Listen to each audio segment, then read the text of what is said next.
Ladies and gentlemen, the next President of the United States, Donald J. Trump.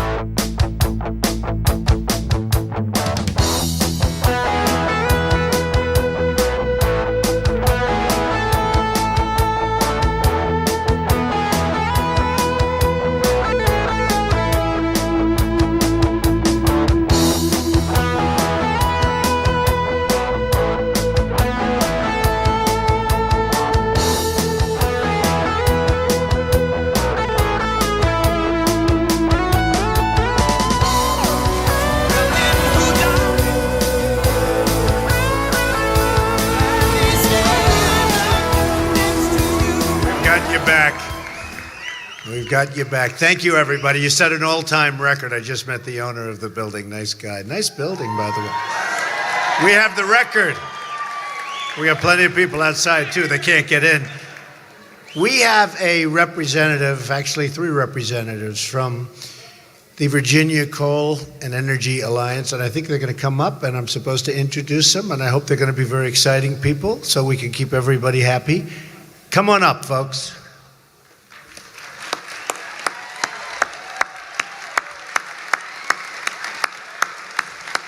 They are exciting people. Look at them.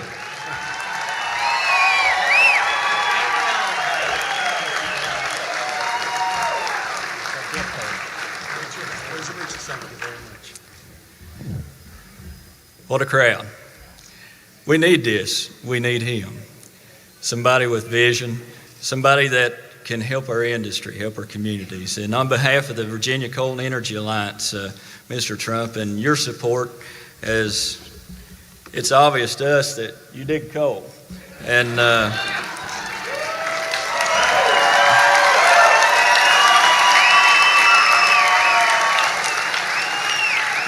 we thank you for that. Some definitely wanted support. We also have with us today Harry Childers, president of the Virginia Coal and Energy Alliance, and the oldest coal miner that I know in Virginia and probably in the United States of 68 years now.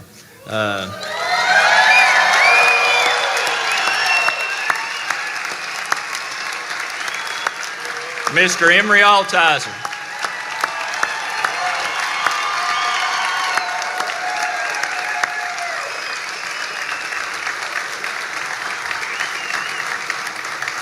And, Mr. Trump, your support of us, we support you. We support your economic plan.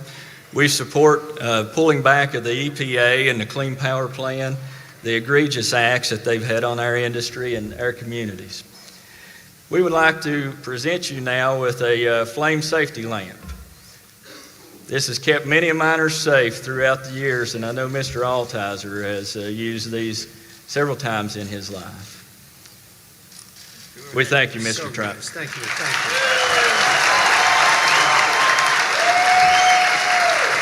you. One other thing I'd like to say is Mr. Altizer is a World War II veteran as well.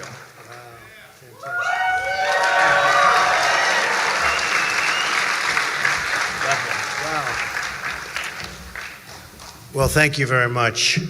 And he's not 68 years old. He's actually 95, right? But he's been mining for 68 years safely. It's fantastic. I thought he looked pretty good at 68. He looks really good at 95, I'll tell you that. So I want to thank everybody. It's fantastic to be here. We've had a tremendous response from the miners. And you look at West Virginia, what happened there during the primaries, it was a massive landslide for Trump. And it was very interesting because after winning New York, here we are standing on Fifth Avenue, and I said, this incredible street, New York, and for some reason, and it had nothing to do with West Virginia, I just said it because I was seeing what was happening with this industry. And I said, in this, really such a different location, that we are going to put the miners back to work. And I said that during my speech.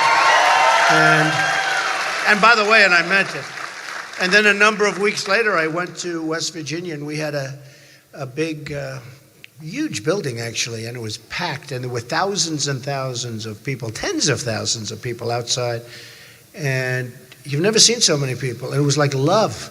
It was like absolute love, the way they showed up, the miners. And, we did so well there. It was something I won't forget. I mean, it was really incredible. And I pulled over some of the folks, because afterwards I was talking to some of the people and some of the mine owners who have been really decimated and really, in many cases, destroyed by regulation and by what they're doing to the mines. And you look at all the mines that have been closed up. But I brought over some of the miners, and we were talking after the speech. And I said, could I ask you, would you ever think of maybe leaving and going into a different industry, going into a different job? And they all said, and I understood this very well, because my father was in real estate, I went into real estate, and we sort of do that. They said, Mr. Trump, we love mining. We don't want to do anything else. We love mining. I so understood that. It was so incredible. And they all said it at the same time. They want to be miners. But their jobs have been taken away. And we're going to bring them back, folks. We're going to bring them back.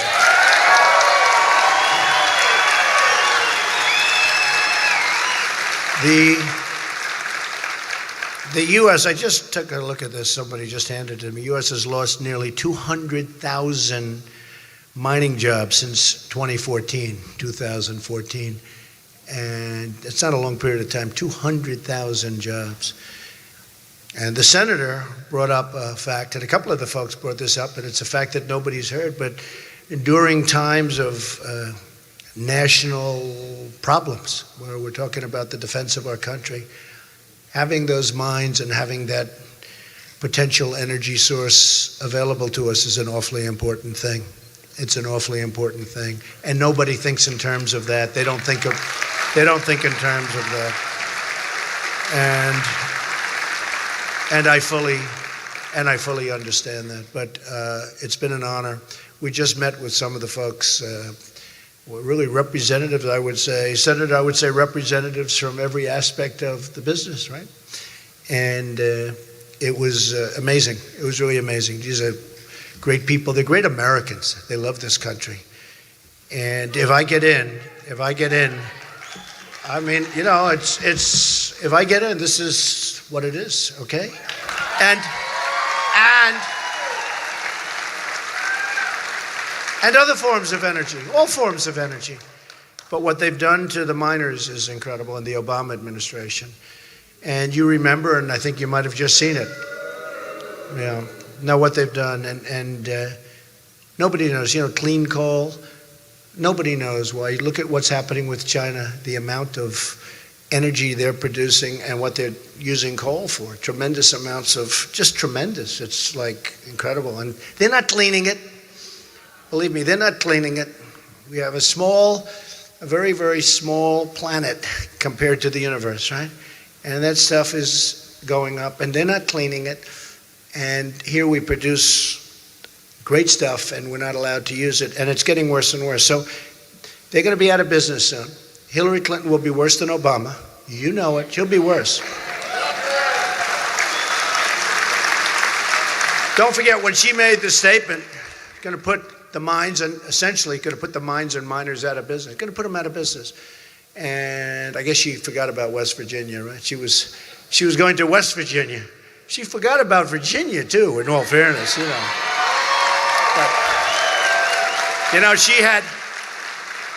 she had West Virginia right after, short time after that. And you remember when she went into West Virginia, she met with that wonderful family. And the man, a miner for many years, and he was trying to explain to her, and she was trying to say, well, I really want to keep you. She didn't know. She was groveling. She didn't know what to say. I don't think he was going to be easily convinced. Do we agree? Because she said it. Just like she said, and she said it was a mistake, that she's going to raise taxes in the middle class. You saw that one? Nah, maybe she misspoke. I mean, we have to give him a break. But it did come out awfully loud and clear. I don't know. Hey, look, hopefully it won't matter, okay? Hopefully it's not going to matter because she's not going to get the chair. But what I told the folks before, we were over at Peterbilt, the plant, incredible. But what I told the folks before is that you have to get out and vote.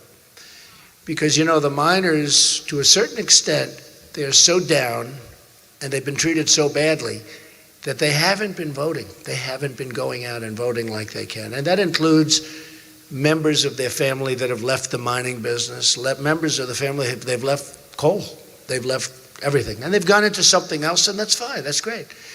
But they live in Virginia, and they vote. And their parents are still in the coal world where they want to be, and that's where they want to be. But everybody has to get out and vote. If you get out and vote, we're pretty close in Virginia, and she's spending a fortune on ads. A friend of mine said he can't see television without seeing anti-Trump ads. And they're not even true. My friend actually said, they're not true. I said, I know. I could go over those ads one by one and show you it's fraudulent actually, but what are you going to do? She's spending Wall Street money on ads, and it's just one after another, and this guy kiddingly said, I just want to see one Ivory soap ad, one, just to break it. And we haven't spent anything yet. We will be, because we're doing well, but we haven't spent anything yet. We're holding it, but it's really a shame that they can say whatever they want to say. They try and demean and defame, and then you look at what she's doing with her emails. 33,000 missing emails. Yeah, 33,000. Yeah.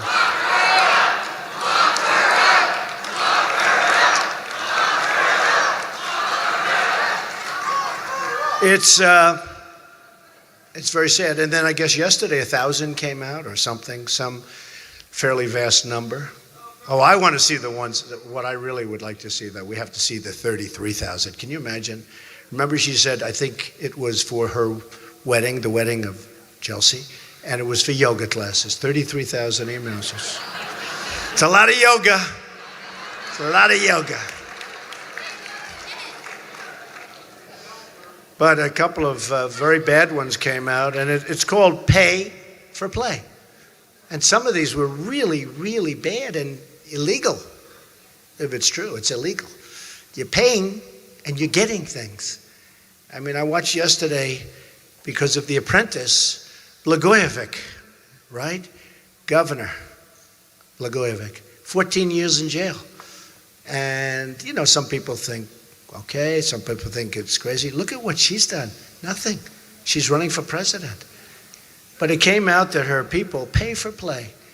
And very big stories today. The problem is it'll be big stories for about 2 minutes, and then they're going to drop it because the media is so totally dishonest. So totally.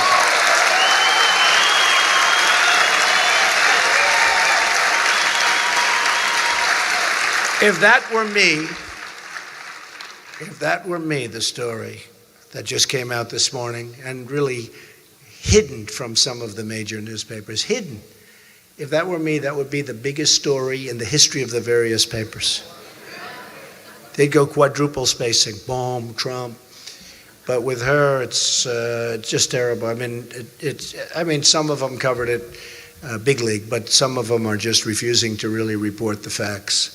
And I think it's going to get worse and worse, though, because I assume more stuff will come out. But this was big stuff. Pay for play. It's illegal. I mean, it's illegal. And we'll see what happens with it, folks. We'll see what happens with it. But it's very serious stuff. It's very, very serious. I don't know that it can be any more serious than deleting or getting rid of 33,000 emails and all of the other things, the server, which you're not allowed to have. The information gotten off that server by who knows who, probably many people, many countries potentially, Secretary of State to put us all in that position. So I think it's a very sad thing. And they give her a pass on everything. Give her a pass. It's so sad when I watched that. And it was point after point after point, and everybody was saying, wow, they're really going to do it. And then they go, however. And as soon as I heard, you know, when you hear the word, however, but it's just so incredible that a thing like that could happen. So let's see what happens. Let's see what happens. In the meantime, we're doing very well. You saw the polls over the last day or two have really tightened up a lot. I think we're going to have a great victory. I really feel it. I think we're going to have a great victory.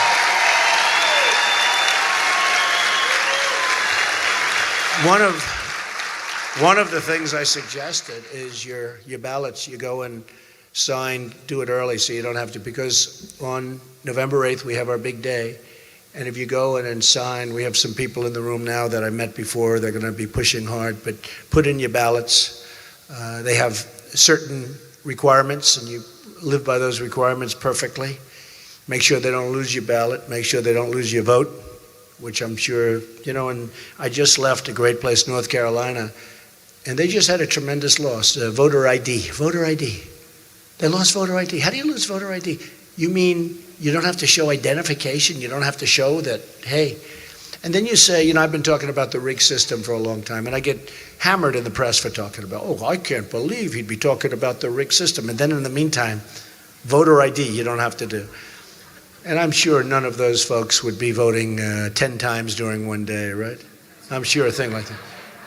But I get it. And really, a big part of the rigged system is the press itself, because they can take a little story that isn't a story and make it into a big deal. Happens so much. And speaking of that, remember this. We have so many things that we have to protect in this country. We have to protect our Second Amendment, which is under siege. Remember that. It's under siege.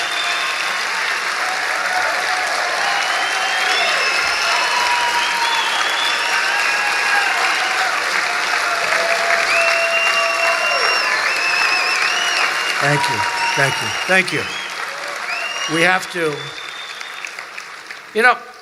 I see, and by the way, we have a lot of unity in the Republican Party, but nobody talks about it. If one senator says, we're not voting for Trump, never Trump, some people were beaten so badly that they just can't get there. And I understand that. I mean, I can see how that can happen. So, they've won throughout their lives politically, and then they lose an election by a lot to a guy that never ran before, okay? I never ran before. Never thought I'd be doing it this time either, but I watch what's going on and I say, it's time. It's time. Boy, is it time, right? I look at the Iran deal. How about the $400 million in cash? How about that? The 400 million. You know what that is? Does anybody know what that would even look like? 400. And did you see Iran actually finally did do what I thought they were going to do? They released pictures because they want to embarrass the United States. Just like they took the 10 sailors and they made us look so bad. It was like a humiliation of our country. Okay, this is horrible. And then we keep going and going. And you saw what their so-called leader, somebody would say the supreme leader, I refuse to use that term. President Obama would say the supreme leader. What is going on, folks? What is going on with our leaders and with our leader in particular? He is grossly incompetent, okay? Grossly incompetent.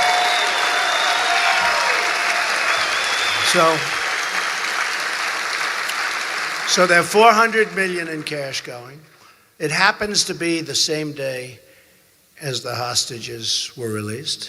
The hostages were in the airport for massive amounts of time. And I guess one of them said they wouldn't let us go because they were waiting for a certain plane to come in. And I just can't imagine what was on that plane, right? We can't imagine. Sure, it had nothing to do with the $400 million. But isn't that unbelievable? And then he'll stand up and he'll say that one thing had nothing to do with the other. And that practically, I guess you could say, there's a 1 or 2% chance that, that what he said is right. But that's about it. They would practically, they're saying they're waiting for something else on a plane to come in, right? And they were at the airport forever. And they say, and President Obama said, no, this had nothing to do with the hostages. And, if you remember with Obamacare, He said, you can keep your plan, you can keep your doctor, you have your doctor, you have your plan. How many times? He said it 28 times or something. And many Democrats approved that disaster. It's a disaster. We're going to repeal it and replace it, by the way.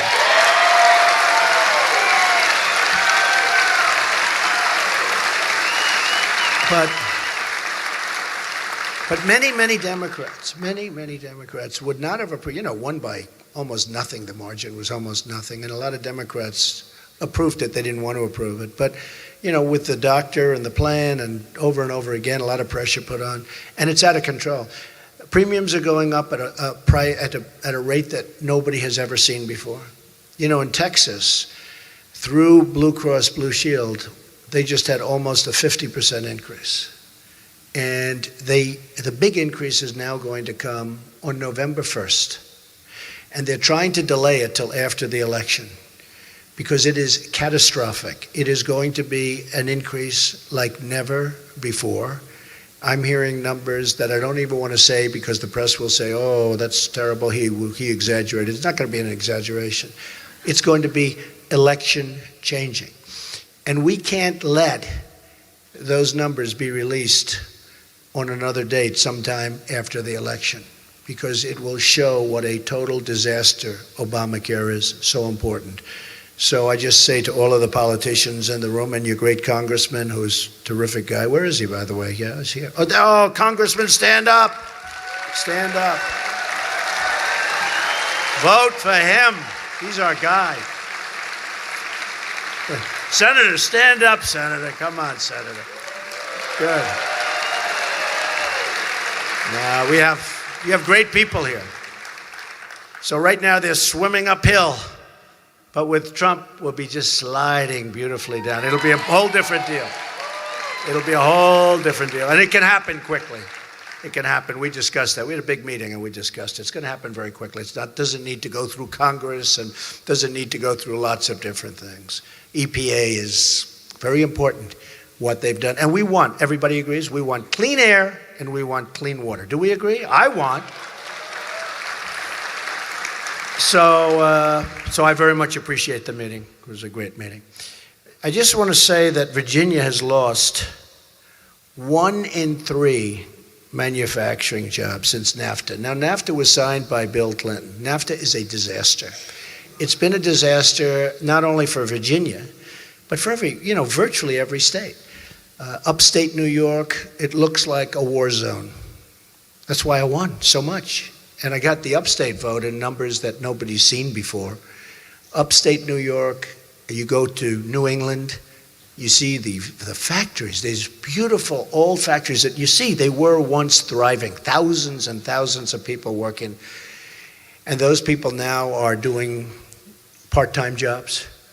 They're working 2 jobs. They're making less money than they made 18 years ago. I don't know if you saw that statistic, where people, and people in this room too, but where people are making less money now in real wages than they made 18 years ago and even longer.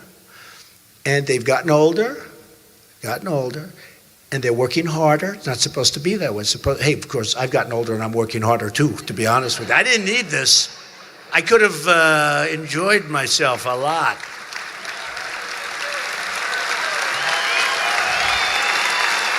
We're all getting older and we're working hard. It's supposed to be, it's supposed to be the other way, right? We're getting older and starting to relax. No, it's not working. I don't know. I don't know if I'd like that. I love what I'm doing. I have been all over this country. We have the greatest people anywhere in the world, the greatest people. And I have the greatest supporters. We have the most loyal supporters and the smartest. They always like to demean everything. They try and demean supporters. They're always trying to put a little knock, little shots. Boom, boom, boom. We've got the smartest. We've got the most loyal. We've got the hardest working. We have the best people. They like to demean. But we have just amazing people. And I've seen this all over the country. And we can start making Apple computers in our country, okay, folks? We can start doing we go to China, and you think even the shipping cost, when you just think of it, the shipping cost, how much of a difference and you bid at all the different states and you'll get the good deal from somebody. Just keep it in our country. When they close plants and they move to Mexico, and then a company builds in Mexico whatever product they're making, and then they think they're going to sell the product back into the United States, all of their people have been fired. Every single one of them have been fired. And they're now using people from another nation to make the same product. And you know what? They think they're going to sell it across our border, which, by the way, will become a very powerful, very strong border, okay? It's no longer going to be a piece of Swiss cheese. And they think they're going to sell it across the border, no tax, no nothing, sell it to wherever it came from, let the people that got laid off buy it, and now maybe they're unemployed, maybe they're working 2 jobs and they're making less, right? As we said. And it's not going to happen, folks. And I've watched for years as our government, which is, I guess you could say stupid, but honestly not so stupid. They're controlled by special interests. When you see companies moving over to Mexico and other places, they're controlled by special interests. They're controlled by lobbyists. They're controlled by their donors who have big chunks of companies or own the whole company. Because these aren't stupid people, our politicians. Some are, but we have a genius right over here. That's all I care about. Some are, but a lot of them are just controlled because that's the way the system works. So you'd think that, like a friend of mine asked me a few weeks ago, how did a deal like this get approved? It's impossible. Unless, there's no way, there's a certain deal that happened with the government. And he said, how is it possible? And he's a little naive, and I said, well, it's possible because that company has total control over the politicians that have to approve. Now, I spent like over $50 million, substantially over $50 million in the primaries, my own money. I spent a lot of money now in the general election, and I'm spending a lot of money for myself. We're also raising a lot of money. We're also getting a lot of money. And don't worry, you don't have to give. Don't give. We're going to straighten this place out, okay? We're going to straighten this place out. But, we have a lot of small donors, $61, I think, average. We raised millions of dollars. In June, we raised actually $51 million, of which like 27 was small donors. 27 million. Last month, we raised $82 million, of which much of it was small. I love the small donations, to me the best. And so I'm spending a lot of money for myself. I'm raising a lot of money for the Republican Party. But the beautiful thing is the people that are giving those small dollar donations, $61 average, because those people are invested in the campaign. They want to see, they get out and vote 100%. They get out there and they vote. And it's so important. And a Republican generally doesn't have that. You know who had it? Bernie Sanders had it. He raised a lot of money with that. And we have a different side of the ledger. But we have the same thing. I mean, we have a tremendous amount. People are shocked. In fact, newspapers that truly hate me put it on the front page. They couldn't believe that. They actually were very nice about it. Because, the month before, we raised nothing. I wanted to make sure I got the nomination, if you don't mind, okay? I wasn't going to go wild. But once we started in June. And in June, I think we did 51 million, and then we did 82 million, and now we have very good numbers coming in again. So we're equipped. We have to get the people out. We have to get them out to vote, but we're equipped. We're going to do a job for you folks, and you're going to be really happy in Virginia, I'll tell you. And I'm not only talking, by the way, I'm not only talking about the miners. I'm talking about the whole state because, look, Virginia's lost 1 in 3 manufacturing jobs, right? Since NAFTA, signed by Bill Clinton, a disaster. Didn't hurt him, it hurt every other president. That's where the country emptied out. Without an agreement even signed, the existing U.S. trade deficit with TPP, it's a disaster. Trans-Pacific Partnership is a disaster. It will be as bad, if that's possible. I think NAFTA is the worst economic development deal ever signed by any country anywhere in the world. That's how bad it is. And I said, and as part of my platform, I made a speech the other day, some of you saw it, I said, we're going to renegotiate NAFTA. And they said, well, supposing they don't renegotiate. I said, that's okay, then we're going out. We're out of it. Because it's sucking our jobs out of the country. I tell this story because it's such a perfect story. I could go out and hire a consulting firm, pay them $1 million, and they'll spend months on, telling me what's going on with here and Mexico and the different places, right? But I have much better. I have a friend who builds plants. I said, how you doing? He said, unbelievable. I said, great, it's going well in the United States. He's a U.S. guy. He loves this country. He said, no, Donald, it's going unbelievable in Mexico. He said, we're building some of the greatest plants in the world. He said, he called it the eighth wonder of the world. He said, Mexico is the eighth wonder of the world. I said, how about here? He said, not so good, not so good. Can you believe this? He's an American guy. He wants to build here. But just through years and years, I think he's the biggest in the world at plants, or just one of them.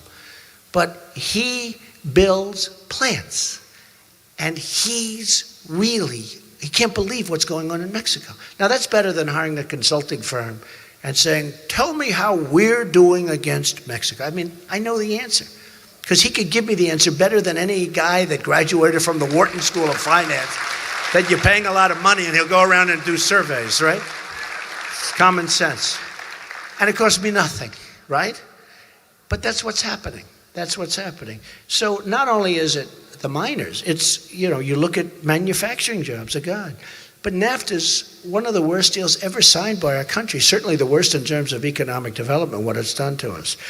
The destruction of manufacturing in Virginia was caused by Bill Clinton's signing of NAFTA. And then she'll come along. And she had a very interesting thing, because 2 days ago in the Washington Post, I was shocked. In fact, I had to read the story twice to believe it. They did a story on her, big story. She was a senator from New York, and she made tremendous promises of what she was going to do for New York when she became senator. And she won the race, and she was a disaster. We lost jobs, tremendous numbers of jobs. She said she's going to help rebuild upstate New York and all these places where all these jobs were taken because of NAFTA and bills that her husband signed, the whole thing. But she said she was going to do a great job. And it was a disaster. She was going to create, I think it was 200,000 jobs. 200,000 jobs. It was negative. It went to hell. It's all talk. It's all talk. And now she's doing the same thing. She's going to make a job speech or something tomorrow, a speech on the economy. Look at what she did during her term as senator. Take a look at what happened during her first term. Take a look at what happened. Take a look at the results. What she said. Of all newspapers, it was the Washington Post that did it. It was like the most devastating article. In fact, I think I'm going to use it on my stump speech, because you can't, it just doesn't get any worse. She promised the world, and it went like this. It went down. And she got virtually no legislation passed. She couldn't get anything passed. It was unbelievable. At the same time, or similar time, a little while ago, they had an article about Donald Trump and what I did for New York and Manhattan and the buildings and the revitalization and all of that. They gave me a lot of credit for getting it all started and doing great jobs. And I don't want to brag about it, but I'm contrasting that.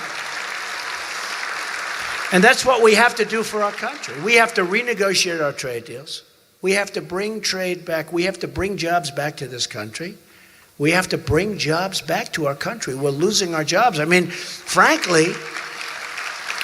Frankly, any form of energy, if we're losing our factories and we're losing our jobs, and we're losing millions of jobs, and we're losing thousands and thousands of companies, and they're leaving, and they're going to other places. In particular, in terms of manufacturing, they're going into Mexico. Look at what's happening with Michigan, where Ford and others are building these massive car plants in Mexico.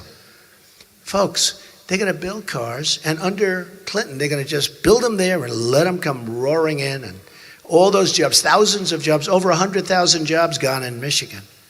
Car jobs, all car jobs. And I'm going in front of Michigan. I think we have a good chance of winning Michigan, because I've been talking about this for years. And Hillary wouldn't know what to do. So I just ask people, when she makes her speech tomorrow or whenever she's doing it, she'll stand at the teleprompter, she'll spin around a couple of times, always a very short speech. Then she gets off the stage. She goes back home, she goes to sleep. When she makes her speech tomorrow, very limited time. Do you ever notice? Very limited. Everything's very limited. No effort, no time. Great effort, but doesn't spend any time. She'll make a speech and you'll see her a little while later. Take a look during the primaries. Take a look at the whole thing. When she goes out and she makes her speech on economic development, or on trade or in the economy or whatever she's going to be talking about, refer yourself to yesterday. Take a look at the Washington Post. Take a look at the promises she made as a senator from New York and the job she was going to create. Take a look at what happened. It is a wasteland what's happened up there. Our jobs got sucked away from us. Our factories are falling down just from the rain and the wind, the ice, the snow. They're falling down. These plants are falling down. And you could envision 30, 40 years ago, 25 years ago, vibrancy. And now take a look. But you have to read this story. And I think the biggest shock, if I read this story anywhere else, because I know the story. I mean, I know she did nothing. She had 3 minor bills passed. One was the naming of a building and very little stuff. She did nothing. But if this were in any other paper, it wouldn't have made such a big impact. But this was in the Washington Post, one of the most dishonest papers in the world in terms of me, what they say. You know, it's unbelievable. The New York Times actually did a story, and this was sort of amazing. They actually said, in a way, that they're biased toward me. They actually said it. They said, we hate him so much. Essentially, they're saying, we hate him so much, we're going to be biased. And most people have never seen a story like that. Even I was surprised. You know, normally you'd think they wouldn't want to admit it. They practically admitted it, but you'll look at it. But look at the Washington Post from 2 days ago. Look at the story on Hillary Clinton. Compare that with what she says tomorrow. We're never going to let her escape it, because everything she says is all talk, no action. It's all talk, it's no action.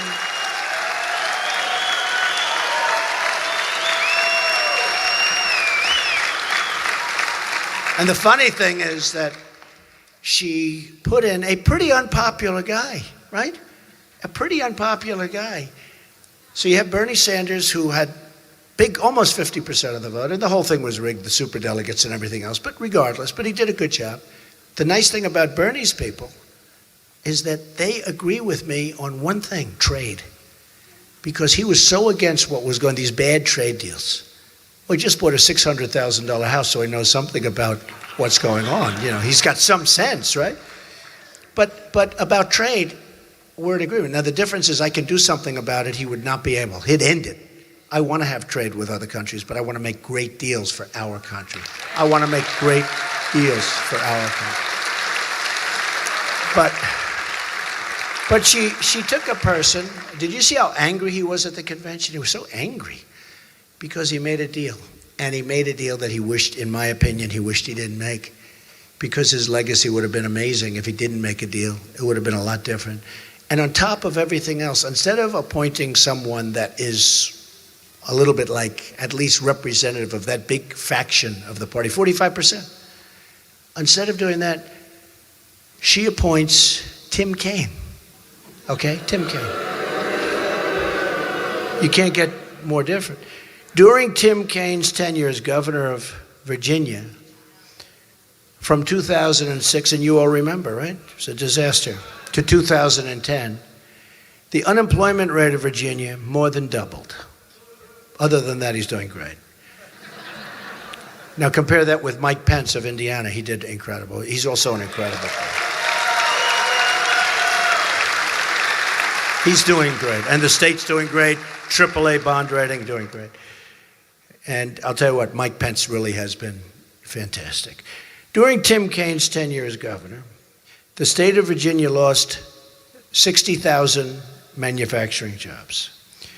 During Tim Kaine's tenure as governor of Virginia, it averaged only 1.1% in real GDP growth. Less than a week after Tim Kaine became governor of Virginia, he proposed a nearly $4 billion tax increase, including a tax increase on people earning as little as $17,000 a year. So everybody felt the brunt. And I could go on and on. I could just go on and on talking about his transportation disasters, everything else. And I watched him the other day, and he was saying, you know, he's won elections, but they've always been very close. He said, every election I win is very close. That's not a good thing, right? In other words, it was so razor thin. And then I said, well, let me check. And I called up some friends. And when they first picked him, I said, oh, boy, that's going to be tough because we got to win Virginia. I want to win Virginia.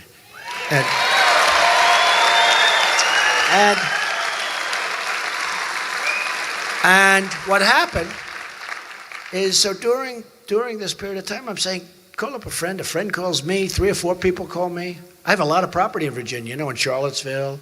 We have the property on the Potomac River, Potomac Falls, Sterling, Loudoun County. We love Loudoun County. We have a lot of stuff. We employ a lot of people in Virginia. It's a great place, great. I don't know if you know my Charlottesville place, but it's a fantastic place. It's now a winery. It's one of the largest wineries on the East Coast. We have a lot of employees there. They're doing great with Virginia wine, which has become a very big thing. And so I have a big stake in Virginia. We have a lot of different property in Virginia. It's just, these 2 places are incredible. They're incredible places. But I figured she was going to pick somebody that was unbelievable.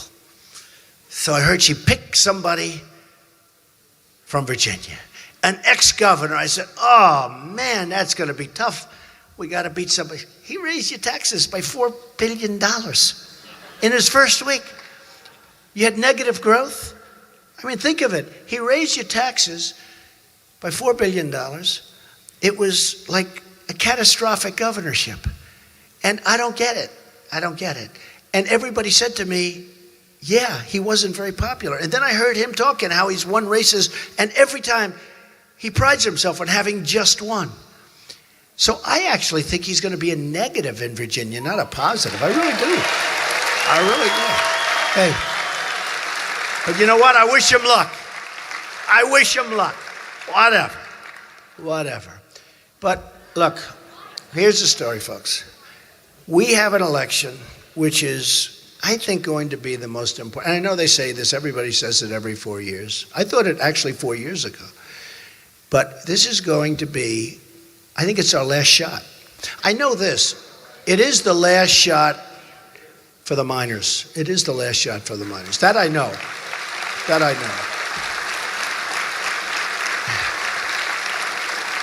And I'm not like a neutral for the miners. I'm not like, oh, well, he'll be all right. Hillary will be a horror show, and I'm going to be an unbelievable positive, but this is the last shot. The mines will be gone. The mines will be gone if she gets elected. I honestly believe she'll be worse than Obama, and I know that when she made the statement not so long ago about the miners and the mines are going to be gone, that was a statement that she believes. That was the real truth. It wasn't sitting down talking to the guy who's such a good guy. I've seen him on other programs, and really a good representative in so many ways. But that's the real Hillary, and that's what she's going to do. And she'll probably come in and she'll probably come down and see you, and she'll say, oh, well, I actually think, believe me, folks, that's where she is. I hope you understand it. These politicians can say anything they want and get away with it. It's really disgusting. Okay, it's really disgusting. So we're going to open up. We're going to do such a good job. And, I understand. I grew up, my father was real estate. I grew up with the carpenters. I grew up with the sheetrockers. I grew up with the plumbers and the policemen and the firemen and the whole thing. And that's what I grew up with. People say, gee whiz, you're a rich guy, but you get along very well with a lot of carpenters and a lot of electricians. I said, yeah, that's what I did. That's what I did. And these are amazing people. The miners are amazing people. So I really, and I say it's up to you. You got to get out and vote. You just don't vote. I don't know why. And I think it's because you've been beaten so badly as an industry, and just beaten up so badly. I was talking to her about it with your congressman. You're just beaten up so badly that you just don't want to do it. And I can understand it. You got to do it. You got to give it one shot. It takes you 25 minutes or 2 minutes or 10 minutes. You have nothing to lose. You have absolutely nothing to lose. Believe me, you will be happy. You will be happy. You will be absolutely happy. So just a couple of other things. Immigration. We've got to have strong borders, or we don't have a country. Got to have strong borders. We are going to have a strong border. We are going to have a strong southern border. We are taking in drugs, and you're having the problem here, big league. Up in New Hampshire, where I won the primary, I got to know the people so well. And their number one problem, they told me, is heroin. I said, heroin just doesn't go with the territory. These beautiful trees and lakes and rivers, and so beautiful. Heroin. And it is their number one problem. And now so many people, their youth is so addicted, and we got to take care of that. We got to stop it from coming in. Comes in from the southern border. And I got you probably heard, the Border Patrol agents, 16,500 Border Patrol agents endorsed Donald Trump. And they've never done it before for a president. They've never done it before in a presidential. 16,500. Sheriff Joe Arpaio of Arizona, great guy. He endorsed Donald Trump. I think he probably knows borders better than anybody in the history of the world, right? Sheriff Joe, he's a great guy too. But he endorsed us. And we got to have borders. We got to stop the drugs from coming in. We've got to stop illegal immigration. You know, illegal immigrants, and we will build a wall. Don't worry about it. We're going to build a wall. Gonna have to. Gonna have to. We're going to build a wall. And Mexico's going to pay for the wall. They're going to pay for it.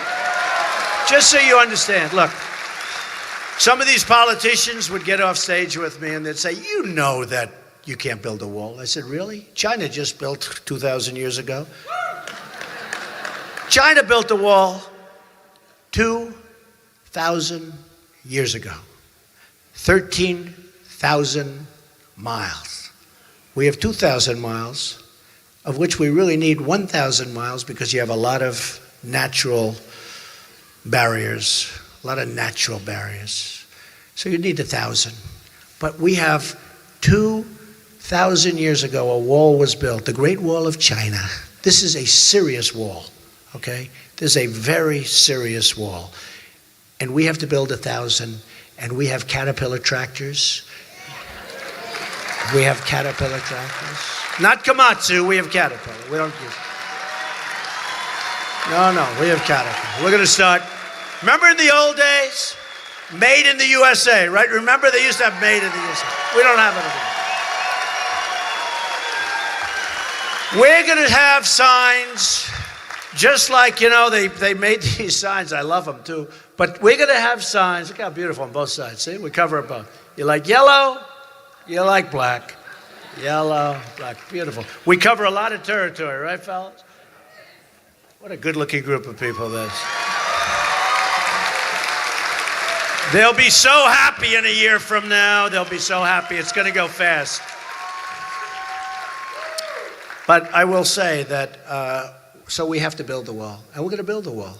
But, you know, the politicians would tell me, you can't build a wall. Really, can you build a wall? They don't know. You know, I built 90-story buildings. Building buildings and stuff. Building a wall, boy, is that easy. Precast, pshoo. And every time they fight me, it gets 10 feet taller, right? Every single time. Gets 10 feet taller, it goes up. Goes up, up, up. Taller it gets, the safer it gets. No, we're going to have a wall. And we're going to let people come into our country because we want people to come into our country, but they're going to come into our country legally. Legally. And then I said, Mexico's going to pay for the wall. Now, we have a trade deficit with Mexico of like close to $60 billion a year. Think of it, Mexico. They're making a fortune. So these politicians say, because it's not their deal. It's not their deal. These politicians say, well, okay, maybe you can build it, but how are you going to get Mexico to pay? When you are losing so much money on trade, like we lose to Mexico, it's easy. The wall is peanuts compared to the kind of numbers we're talking about. Where they're taking our jobs and building factories, and so easy. But they don't know that. They don't know that because they don't have that instinct. It's not that they're bad people, although in many cases, again, they're controlled by people that don't want to see the wall. There are a lot of people that don't want to see that wall built. And those are people that have reason to not want the wall built. And in many cases, again, they're representing their special interest groups, their lobbyists, their donors are representing companies where it's not to the advantage to have the wall built. But we're going to build the wall. We're going to stop drugs from coming in. We're going to stop all of this illegal immigration. And I see a lot of military guys in the room. We have illegal immigrants treated better than our vets in many cases. And that's going to stop. We have vets that are treated so badly. The Veterans Administration is a disaster. We're going to take care of our vets. Our military is depleted. It's depleted. We're going to build up our military. We're using fighters that are 18 years old where they can't even get parts. They have to go to airplane graveyards to get parts for our fighter jets. 2 went down last week. You saw that. So we're going to make a lot of changes, folks. We're going to make a lot of changes. So we have, just to sum up, Obamacare out. Repeal and replace. Very important. Common Core, we want education local. We're getting rid of Common Core. We're getting rid of Common Core. And it's obviously not working. Look at what's happening with our education. Look at where we're ranked worldwide. It's not working, folks. We don't need bureaucrats in Washington telling us how to educate our children in Virginia, okay? So we don't need it. Bureaucrats that make a lot of money, by the way. We're going to have strong borders. We're going to make great, great trade deals. We're going to bring jobs back.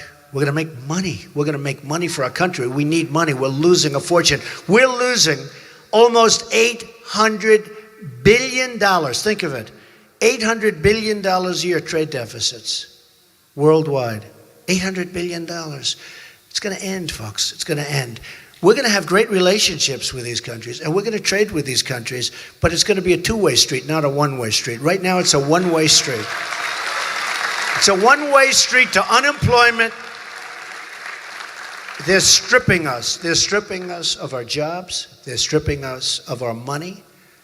They're taking our manufacturing. I mean, every time I come to a location, I have statisticians, and they give me these numbers. I don't even need the statisticians, no matter where I go. I mean, manufacturing way down, always way down. Not going up, it goes down, keeps going down. They're moving to other places. They're moving to other countries. They're moving a lot to Mexico. It's not going to happen anymore, folks. We're going to keep our companies, and if they want to move, that's okay, but there is going to be retribution. There are going to be consequences. Going to be consequences. They want to sell product into our country, they're going to fire all our people. They want to sell product into our country. They're going to have to, sadly, they're going to have to pay. You know, I use the case of Carrier. Every single air conditioning unit they make in Mexico, they're going to pay a 35% tax. And you know what? You know what's going to happen? Now, a lot of people don't like to hear that. A lot of the conservatives, you know, the conservatives. You know what's amazing to me? When I say I'm going to renegotiate NAFTA and make it into a good deal from a disastrous deal, now you always have to be prepared to walk, so there's a good chance we'll have to walk.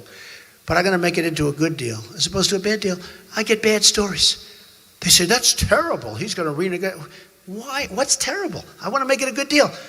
When I say I want to get the NATO countries to pay up, they're not paying, right? They're not paying, many of them. They're not paying what they're supposed to be paying. So when we're supposed to protect these countries, they're taking advantage of the United States, and I think NATO's a good thing. But they're taking advantage of the United States. They're not paying what they're supposed to be paying. Maybe they're not being asked properly, but they're not paying. So we protect countries that aren't paying. They're going to pay up. And you know what? The money, if you add it all up, do you know the kind of numbers we're talking about in this country? I mean, we go from a country that's really bust to a country that can just be incredible. Incredible. And then I'll get people saying, I don't like NATO. I think NATO's wonderful. It was obsolete. I said it was obsolete because it wasn't covering terrorism properly. And they all laughed and they smiled. They said, Donald Trump said it's obsolete. Well, I'm not a great expert on NATO, but I have a lot of common sense. I said it was obsolete. And I also said countries aren't paying up, those two things. But it was obsolete because it wasn't covering terrorism. And then about 4 months ago, there was a front page story on the Wall Street Journal. Got a lot of publicity. They smiled and said, oh, Trump said it's obsolete about terrorism, this and that. A lot of them left the terrorism part out. Then about 3 months ago, front page story on the Wall Street Journal, NATO to develop terrorism unit. Oh. I said, thank you, that's good. They gave me a tiny little mention, like about a quarter of a sentence. Donald Trump was unhappy. But they gave me like a quarter of a cent. That's okay. Big progress, right? Big progress. So we all know what we're doing. So here's the story. We're going to start winning again as a country. We don't win anymore. We're going to take care of our vets. We're going to build up our military. We're going to do a lot of great things. We've got to fix our infrastructure. We're going to fix our infrastructure so those Peterbilts aren't going to be running over potholes and having lots of problems, right? You know what I'm talking about. A friend of mine in the trucking business said the roads have never, ever been so bad. You know that, right? That the roads have never, ever been so bad. He buys beautiful new equipment, and he said what these drivers go through with the potholes and the problems and the bad roads, he said it's never been like this. We have to rebuild our infrastructure. We have to fix our bridges, our tunnels, our highways, our roads, our hospitals, our schools. We have so much to do. We've spent in the Middle East. It used to be, thank you. It used to be, I've been saying for years, $2 trillion in Iraq. Iraq, we shouldn't have been in Iraq. I said, don't go to Iraq, you're going to destabilize the Middle East. It's exactly what happened. And a lot of other things happened. Hillary Clinton's policies have been a disaster from the time she got, look at Libya. What did we get out of Libya? I mean, that's been a disaster. You look at what she's done. You look at the bad decisions that she's made. You look at the bad judgment, like Bernie Sanders said, she's got bad judgment. You look at the bad judgment, and now we're going to put her in charge of our country? We won't have a country left. So I just ask the people of Virginia and the people in this room, and in particular because we're in such a mining area, give it one more chance. I know you're discouraged. Give it one more chance. If you're not feeling good, if you're so sick you can't move, if your wife got angry at you and you don't want to get out of the house, say, I'm sorry, I'm just sorry, Charlotte. I'm going out to vote for Trump. Okay? You have to do it. Give it, seriously, give it one more chance. Go out and sign those early ballots. Go out and vote on November 8th. You can sign the ballot and you don't even have to. But give it one more chance. I promise you, you will be happy. Okay, fellas?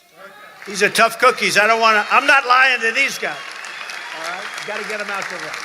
Give it one more chance. And we're going to start winning again. As a country, we're going to start winning again. We're going to win in so many different ways. We're going to make America great again. We're going to make America first. And we're going to make America safe again. Thank you. Thank you, everybody. Thank you, everybody. Thank you.